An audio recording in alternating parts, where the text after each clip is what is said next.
कह रहे दूध पीने वाले बनावटी मजनू तो लाखों मिलेंगे, लेकिन असली मजनू जो कटोरा भर खून दे सके वो तो बिरला ही होता है। यहां भाव ये कि एक बार लैला ने सुना कि मजनू हमारे प्रेम में बावरा न खा रहा है न पी रहा है, तो वो तो बहुत ऐश्वर्य संपन्न घर की थी, तो उन्होंने पूरी बाजार में ऐलान करवा दिया, मजनू जो भी खाए पिए उसको जो बाजार में पाए हमारे पास आवे, सारा हिसाब हम देंगे। ये ऐलान जब सुना तो लाखों मजनू तैयार हो गए, कोई जलेबी पा रहा, कोई दही पा रहा, तो हर दुकान से हजारों लाखों का बिल, और ऐसे सैकड़ों दुकानों से वो तो आदेश कर दिया था सबका हिसाब हो जाता। एक दिन प्रार्थना की खजांची ने कि करोड़ों रुपया जा रहे हैं महीने में मजनू की सेवा में, तो उन्होंने कहा मजनू और करोड़ों रुपया, अरे वो विरह में कुछ खा ही नहीं सकता तो कैसे करोड़ों रुपया। बोले लाखों मजनू तैयार हो गए हैं, ठीक है, असली मजनू की पहचान कल हो जाएगी। बोलो लैला मिलना चाहती है मजनू से अमुक मंच पर। अब तो जो देख भी नहीं पाते थे वो भी जो मजनू बने हुए रबड़ी रसगुल्ला वाले मजनू थे वो सब आ गए। चाकू निकाली और कहा मेरा मजनू मेरे लिए छाती का खून दे। तो जितने रबड़ी रसगुल्ला वाले थे कदम पीछे सरकने लगे, और जो असली मजनू था वो आया और ऐसे हाथ से चाकू ली और कहा आज मेरा जीना सार्थक हो गया, क्योंकि तुम्हारे किसी काम में आ गया। और जो ये से मारने किया, पकड़ लिया, कहा असली मजनू ये है। तो वहां कह रहे हैं कि दूध और रबड़ी पीने वाले तो लाखों मजनू तैयार हो जाते हैं, लेकिन असली मजनू जो एक कटोरा खून दे सके वो तो बिरला ही होता है। ऐसे ही कह रहे कि रबड़ी रसगुल्ला खाना, प्रणाम नमस्कार करना, भेंट लेना लाखों भगत, लेकिन भगवान के लिए जीवन अर्पित करने वाला, भगवान के लिए तड़पने वाला, भगवान के लिए अपना सर्वस्व न्यौछावर करने वाला, ऐसा तो कोई बिरला ही प्रेमी होता है। ऐसा भक्त ईश्वर के से भी बढ़कर है। सातों सम मुहिमय जग देखा और मोते अधिक संत कर लेखा। एक भक्त प्रवर कालिदास जी हुए हैं जो इसी कोटि के महापुरुष थे। अद्वितीय भक्त निष्ठा उनकी थी। भगवत निष्ठा अद्वितीय उसी की मानी जाती जो भक्त निष्ठा होती है। भक्त निष्ठा वाला भगवान निष्ठ जरूर होगा और भगवान निष्ठा वाला भक्त निष्ठ जरूर होगा। कालिदास जी श्री रघुनाथ दास गोस्वामी के गांव से 1.5 कोस दूर रहते थे, उसी कुल के थे, और ठीक वैसे ही भक्ति थी जैसे पूज्य रघुनाथ दास गोस्वामी की। भगवान नाम में इनकी इतनी निष्ठा थी कालिदास जी की, उठते बैठते सोते जागते खेलते हंसते बात करते हर समय इनकी जिह्वा पे नाम चलता रहता।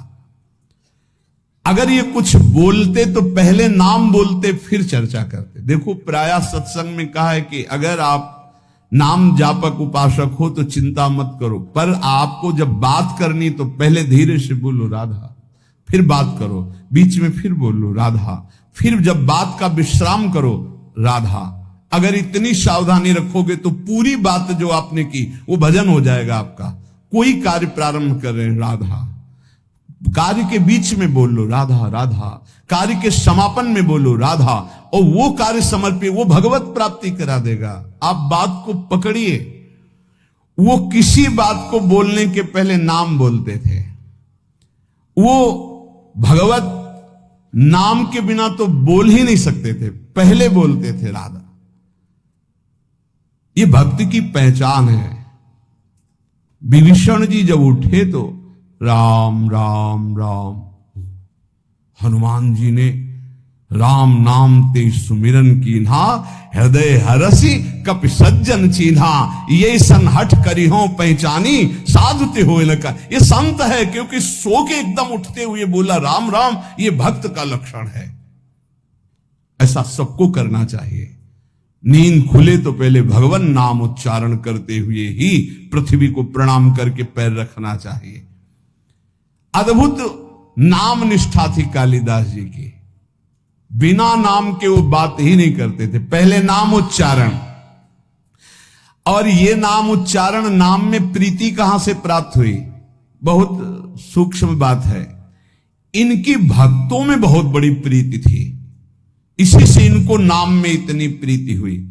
अब आजकल कोई बिरला ही ऐसा होता है जिसको किसी भक्त की प्रशंसा सुन के ईर्ष्या ना होती हो, जबकि हमारी भक्ति का स्वरूप यह है कि किसी को सुने कि वो नाम जप कर रहा है, उसका बड़ा यश हो रहा है, वो ऐसा है, तो हमारे अंदर लालसा होनी चाहिए कि इनकी चरण रज माथे पे लगाएं, कभी इनका जूठन मिल जाए, कभी इनका चरणामृत मिल जाए। ये भक्तों की बात थी।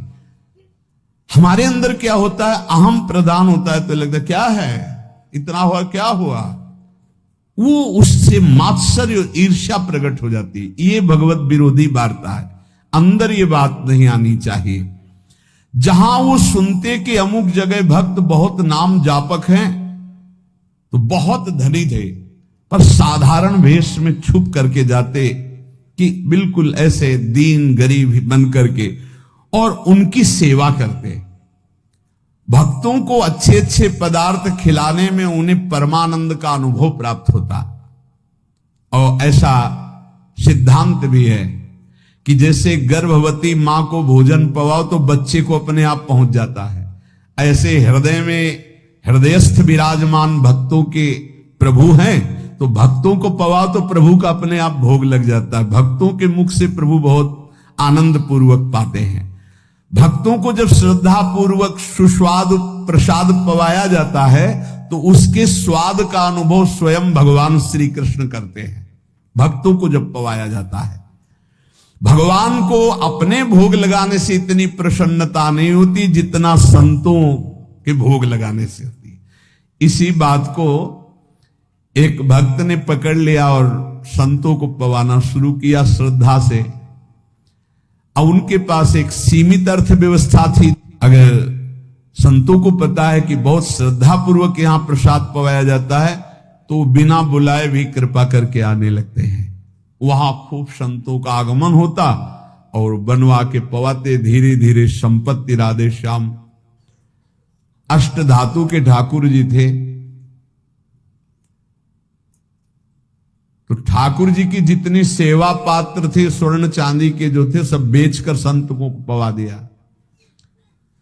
ठाकुर जी से कहा कल अगर संत आए व्यवस्था नहीं हुई तो सरकार आपको बाजार में ले जाएंगे, हम वो आपको बेच देंगे, क्योंकि संत भूखे नहीं जाएंगे, वो आप ही रहेगा, वो हमारी संपत्ति। भगवान ने कहा कि हमारे संबंध से तो संतों को बस आप संतों के पाने से प्रसन्न होते हैं, ये मैंने सुना है।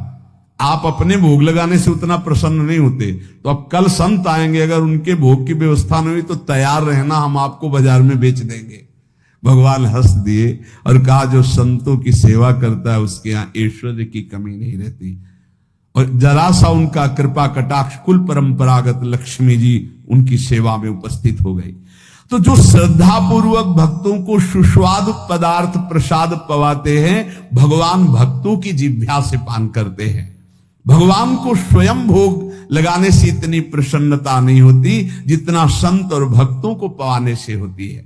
भक्तों को खिलाकर और उनका किसी भी तरह से उच्छिष्ट पाना, ये इनका स्वभाव था कालिदास जी का, इसीलिए इनके निरंतर नाम चलता था।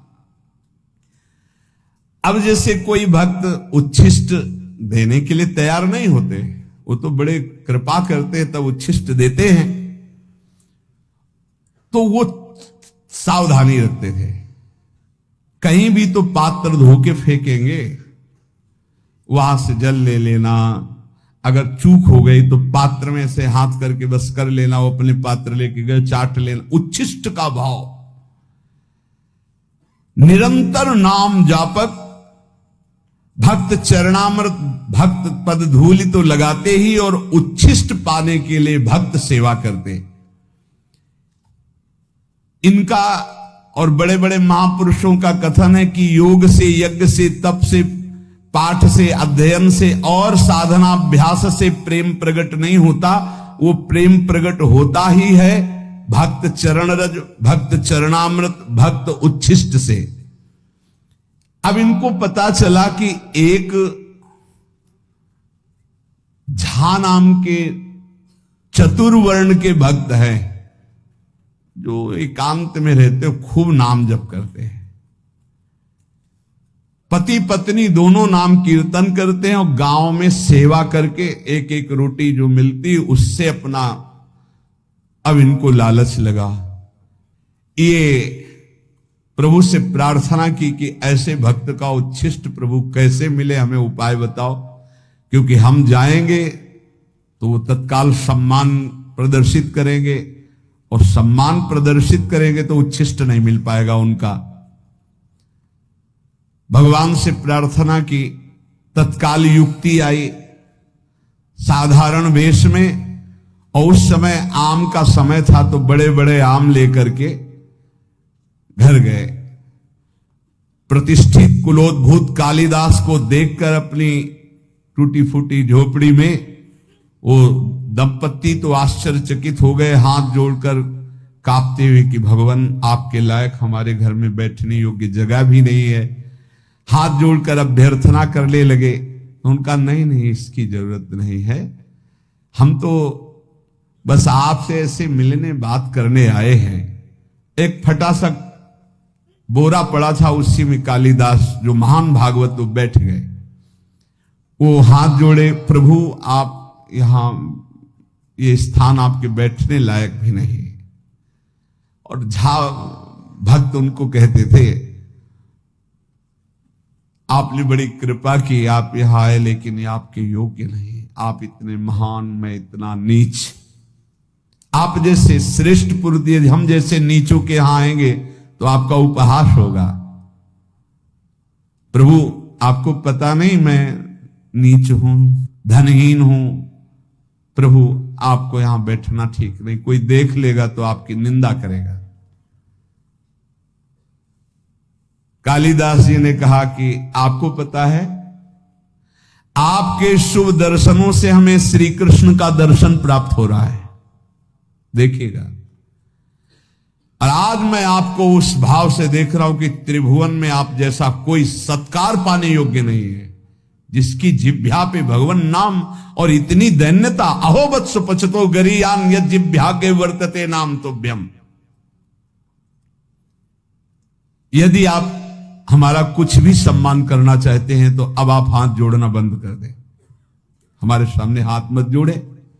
और आप एक कृपा करें, आप दोनों अपने चरण धोए, हमें चरणामृत दे दे, क्योंकि हमें धोने तो देंगे नहीं। और उन्होंने कहा कृष्ण कृष्ण कृष्ण, आप ये क्या बोल रहे हैं महाराज।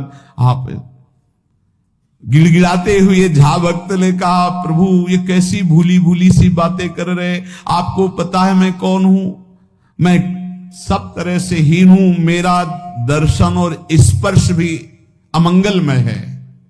धन्य है यही दरबार, दीन को आदर रीत सदा चली आई। और उनके चरणों में गिरने लगे। कालिदास जी ने अपने चरण समेटे और कहा देखो अतिथि का सत्कार करना चाहिए, इतना आपको पता है। उन्होंने कहा हां प्रभु पता है। तो फिर एक बात करो, मैं आ रहा था रास्ते में आम देखा, आप ठाकुर जी को अपने भोग लगाओ आम का, और आप दोनों पाओ और मैं ये देखूं, ये मेरा सबसे बड़ा सत्कार हो जाएगा।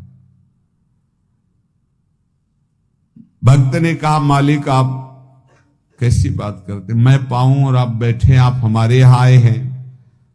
उन्होंने कहा देखो यदि आप मुझे बड़ा मानते हैं और पूजनीय मानते हैं तो आप मेरी बात भी तो मानिए, किसी भी तरह से। देखो अगर थोड़ी भी प्रीति आपकी हम में है तो मेरी ये बात मान लो।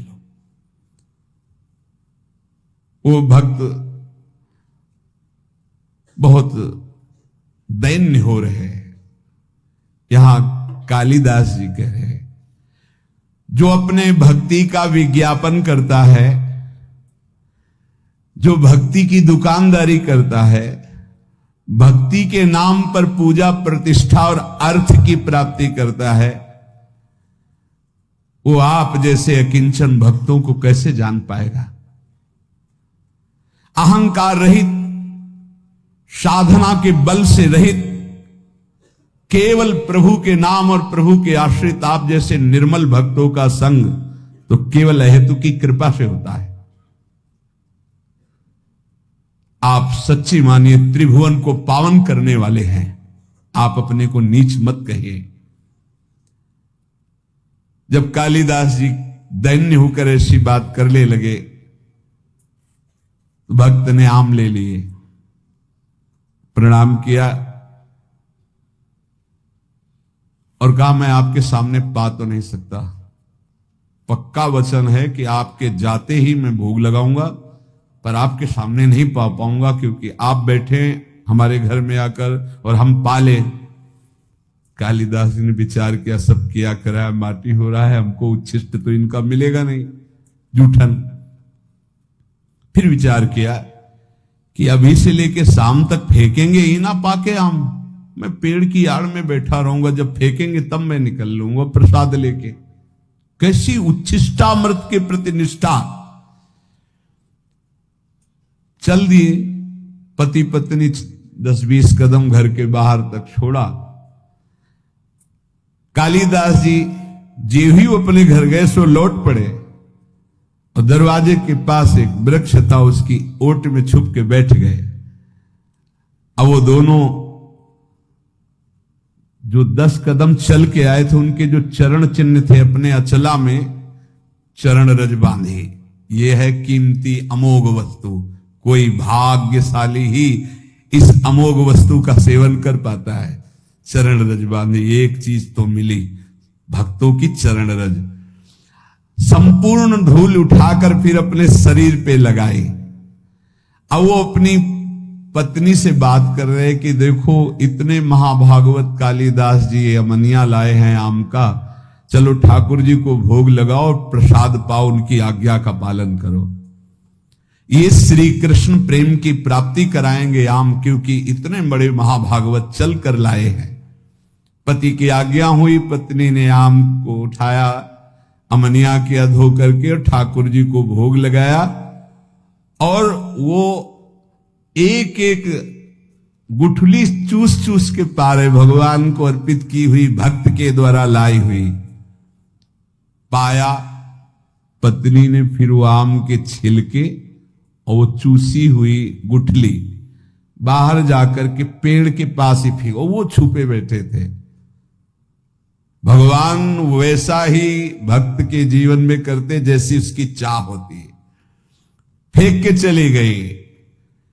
कालिदास जी बहुत प्रसन्न हुए, ओहो हरि की अपार कृपा, एक एक छिलका चाट रहे, एक एक गुठली चाट रहे हैं। आप विचार कीजिए, एक उच्च कुल का एक महाभागवत एक ऐसे दैन्य महाभागवत की गुठली चाट रहा है। किस लिए?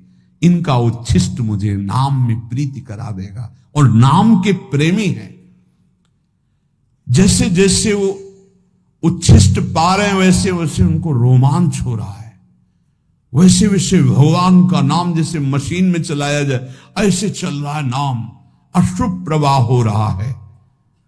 यहां वर्णन कर रहे हैं कि जो भक्त चरण रज का सेवन, भक्त उच्छिष्टामृत का सेवन और भक्त चरणामृत का सेवन करता है, उसका अहंकार गलित हो जाता है।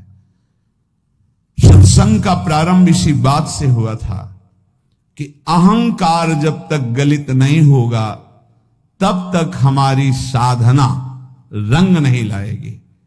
इसलिए हमें नाम में प्रीति हो जाए, नाम हमें प्राणों से प्यारा लगने लगे। बड़े बड़े महापुरुषों ने नाम को दुलराया गाया।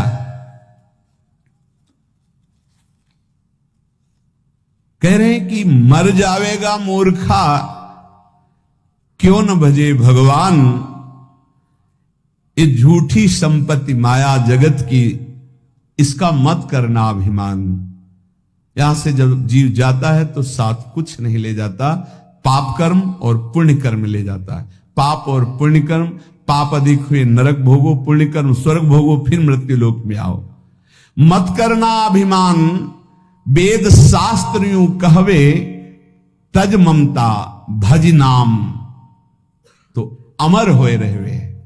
अगर नाम चल रहा है सच्ची मानिए, तो वैसे ही आप अविनाशी हैं, आप मृत्यु से बच जाएंगे। आपको ऐसा ज्ञान हो जाएगा कि शरीर छूटेगा ऐसे जैसे सांप की केचुल, कोई कष्ट नहीं।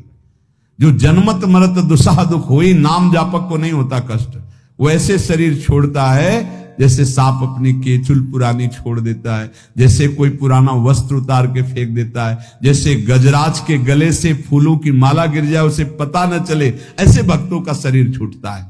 यदि नाम जब चल रहा है तो भारी दुख से बच जाओगे, अगला जन्म नहीं होगा। तज ममता भज नाम, नाम तो अमर रहवे, कहत दीन दरवेश फिर अवसर कब आवे, भजिया नहीं भगवान अरे मूर्ख मर जावे। कभी किसी भी क्षण शरीर तुम्हारा छूट सकता है। ताकू मनवा धिक है साहेब सुमरिया नाही, अलग पुरुष नहीं ओ लख्यो पड़ो मोह के माही। पड़ो मोह के माही समझ ले मनुआ मेरा, पड़या पुतला जान होएगा सोना डेरा। कहत दीन दरवेश ज्ञान लगी ना धाकू, साहेब सुमरा नाई धिक है मनवा ताकू। यदि साहब श्री हरि का नाम जप नहीं किया, प्रभु का नाम जप नहीं किया, तो ये तेरा शरीर, तेरा सब साम्राज्य यहीं पड़ा रहेगा, कोई तेरे साथ नहीं जाएगा। अगर नाम जप कर लेगा तो शुद्ध ज्ञान हो जाएगा, शरीर राग छूट जाएगा, शरीर संबंधियों का मोह छूट जाएगा। इसलिए सुमिरो, निरंतर नाम सुमिरो। रग रग नाम रम्यो रहे तो निर्गुण अगुण के रूप, जो तुम्हें चाहिए निर्गुण निराकार सगुण साकार सबका साक्षात्कार इसी नाम से हो जाएगा। रग रग नाम रम्यो रहे, ये रग रग नाम कब चलता है? बोरी सखी जी कहती, जब नाम ही श्वास, श्वास ही नाम ही नाम श्वास को भेद मिटावे, तब रोम रोम और रग रग बोले, तब कुछ स्वाद नाम को पावे। हर श्वास में अधिक से अधिक नाम जप करो, धीरे धीरे उतरेगा। तो बोले रग रग नाम रम्यो रहे निर्गुण अगुण के रूप, जो तुम्हें चाहिए निर्गुण निराकार सगुण साकार सब भगवान का साक्षात्कार ज्ञान का हो जाएगा। राम श्याम रवि एक है सुंदर सगुण स्वरूप, चाहे राम रूप देखना चाहो चाहे श्याम रूप देखना चाहो। रसना नाम संभारिए, श्रवण सुनिए नाम, नैने निरखो नाम को रविदास है काम। रात दिन नाम जप करो, ऐसे नेत्रों में नाम लिखा दिखाई दे, कानों में वही नाम सुनाई दे और हृदय से वही नाम उच्चारण हो। जो चाहोगे राम रूप श्याम रूप निर्गुण निराकार सगुण साकार, जो चाहोगे सब प्राप्त हो जाएगा। संत अनेकन जे भय कीन्ही नाम पुकार, रविदास सब छोड़ के नाम ही नाम उच्चार। सब छोड़ो, बस नाम उच्चारण करो। देख लो बड़े बड़े संत हुए, हमें कल बहुत अच्छा लगा। सब साधन है पर नाम नहीं था, तो उन्होंने बताया मेरा मन अशांत है। साधन बताए, बहुत अच्छे साधन चल रहे, तब उनसे एक बात कही, ये आपका चित्त नाम में है? और माला तो चला लेते कभी कभी ऐसे, निरंतर नाम नहीं। आपको नाम दिखाई दे रहा है? नहीं। आप नाम लिखते हैं? नहीं। आप नाम अंदर सुनते हैं? नहीं, बस ऐसे जब होता है। तो मन को कहां से लगा पाओगे? बाहर के साधन से मन अंतर्मुख नहीं लगता। ये बात अच्छी पकड़ लेना। बाहर के साधन को जब अंतर में ले जाते हैं तो अंतर की गुफा का अंधकार नष्ट होता है, हृदय गुफा। वो क्या होता है? राधा। राधा देख रहे हैं, राधा सुन रहे हैं, नाम लिखा राधा, वही उच्चारण राधा राधा। देख लीजिएगा, परिणाम में देख लीजिएगा। ये बहुत अच्छा लगा ये सुनकर। सब साधन है लेकिन नाम का निरंतर चिंतन नहीं। बोले वेदांत अनुशीलन करता हूं, वेदांत का तो उनका पता है, उसी मार्ग से आए। संत अनेकन जे भय कीन्ही नाम पुकार, रविदास सब छोड़ के नाम ही नाम उचार, राधा राधा राधा। अगर नाम नहीं है तो ये बहुत अनुभव की बात है, बहुत अनुभव की बात। जीवन का अधूरापन नहीं पूरा होता, साधना अधूरी ही बनी रहती, क्योंकि मन का विश्राम तभी होगा जब बार बार उसी में सुनो, उसी को देखो, उसी को चलाओ। फिर प्रश्न होता है कि हम ज्यादा देर इसमें टिक नहीं पाते, तो आप इतना समझ लीजिए कि एक बार आप ऐसे लिखे राधा, यही शरणागत मंत्र, निज मंत्र, जो मंत्र गुरु मंत्र मिला है, एक बार लिखे, 1000 बार का फल है उसका। यदि आप एक माला कर लिए तो सहस्त्र मालाओं के बराबर हो गया। ऐसे लिख के राधा, थोड़ा सा लोभ बढ़ाओ, थोड़ी सी एकाग्रता करो, थोड़ा मन को रोकने की चेष्टा करो। अगर 2 मिनट रोकना सीख गए तो अनेकों जन्मों का बिगड़ेल मन आपके अधीन होने लगा। 2 मिनट अधीन हुआ, चिंता मत करो कि हमसे तो अगर ऐसे करते हैं तो बहुत कम भजन होता है। वो कम भजन बहुत बड़ा लाभ देने वाला है। आप मान लीजिए, जो आप लिख रहे हैं वही आप देख रहे हैं, वही आप सुन रहे हैं, वही आप उच्चारण कर रहे हैं, बाजी जीत जाएंगे। संत अनेकन जे भय, जितने बड़े बड़े महापुरुष हुए सब नाम प्रेमी हुए, नाम का सबने रसास्वादन किया। कह रहे हैं कि यदि आपने नाम जप नहीं किया तो आप चाहे जो शरीर से साधन कर ले, चाहे जो और साधन कर ले, उतनी उन्नति प्राप्त होने वाली नहीं। जब नाम के अंदर रूप प्रकाशित हो जाता है तो सर्वस्व त्याग हो जाता है। जो त्याग वैराग्य के लिए लोग प्रयासरत रहते, पूरा प्रयास नहीं हो पाता, तो कह रहे हैं मेरे भाव में ज्ञान और वैराग्य, ज्ञानेश्वर जी महाराज का बात, बहुत बड़े महापुरुष हुए हैं, इनसे बड़ा तो ज्ञान और वैरागी और योगी ज्ञानेश्वर जी।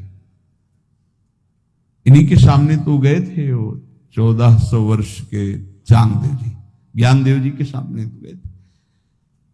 वो अपना तप दिखाने कि मैं 1400 वर्ष का हूं, सिंह को वश में करके सांप की चाबुक, तो चबूतरे पे बैठे थे तो जड़ चबूतरे से कहा चलो चल। क्यों? चैतन्य घन परमात्मा बुद्धि, संकल्प किया, वैसे हो गया। ऐसे महापुरुष कह रहे हैं जो भी ज्ञान है, जो भी वैराग्य है, विठोबा की कृपा है, विठल भगवान की जो कृपा है, वो नाम से जागृत होती है। बड़े बड़े महापुरुषों के नाम, जितना उपासक नाम जपेगा उतना ही उसको भगवत साक्षात्कार के नजदीक एक एक नाम ले जा रहा है। अपने आराध्य का साक्षात्कार सब में होने लगेगा जिस समय आपका निरंतर नाम चलने लगेगा। नाम के बिना क्षण भर भी जो चैन से ना रह पावे तो समझ लेना प्रेम की पराकाष्ठा प्रकट होने वाली है। जो प्रभु का भजन करते हैं उनको किसी और की तरफ देखने की जरूरत नहीं कि कौन सा क्या साधन संसार में कर रहे हैं। हमको सिर्फ नाम पकड़ना है। संसार की समस्त कठिनाइयां, ये बड़े महापुरुषों के वचन हैं, समस्त विपत्तियां, समस्त दुखों का नाश करने में समर्थ है नाम। अगाध ज्ञान वैभव का समुद्र है नाम। अपार दुर्गम गति प्रदान करने वाला है नाम। बस ग्रहण करने योग्य है तो एक नाम। तत्व गहन को नाम है, भज लीजय सोई। लीला सिंधु अगाध है, गति लखे न कोई। नाम अगाध लीलाओं में प्रवेश करा देने वाला तत्व का गहन रूप नाम है। अगर नाम जप हो रहा है तो तुम्हें और फिर कोई साधन की जरूरत नहीं है। ऐसा नाम अपनी जीभ पर रख लो, तुम सबसे बड़े दानी माने जाओगे और जरा मृत्यु पर विजय प्राप्त कर लोगे। कंचन मेरु सुमेरु है गज दीजय दाना। कोटि गऊ जो दान दे नहीं नाम समाना। एक जप रहा है राधा राधा, एक करोड़ों गाय ये सब दान कर रहा है। जितने दान करने की सामग्री है, कंचन भूमि, भूमिदान, स्वर्णदान, हयदान, गजदान, गौदान, अन्नदान, कन्यादान, विविध दान, और एक नाम जप कर रहा है, राधा राधा राधा। तो बोले नहीं, नाम समाना, नाम वाले की समानता ये दान नहीं कर सकते। असमन लाव नाम रसना, तेरो बहुर न होई जरा मरना। ऐसा भाव करो कि नाम चलने लगे तो तेरा दोबारा जन्म नहीं होगा, तुझे मृत्यु का दुख नहीं होगा। एक मन एक दशा एक व्रत धरिए, नाम देव नाम जहाज है भवसागर तरिए। बस एक साधन पकड़ लो, एक ही इष्ट बना लो, एक ही अपनी दशा बना लो, राधा राधा राधा राधा राधा, इससे भव समुद्र से तर जाओगे, भगवत प्राप्ति हो जाए।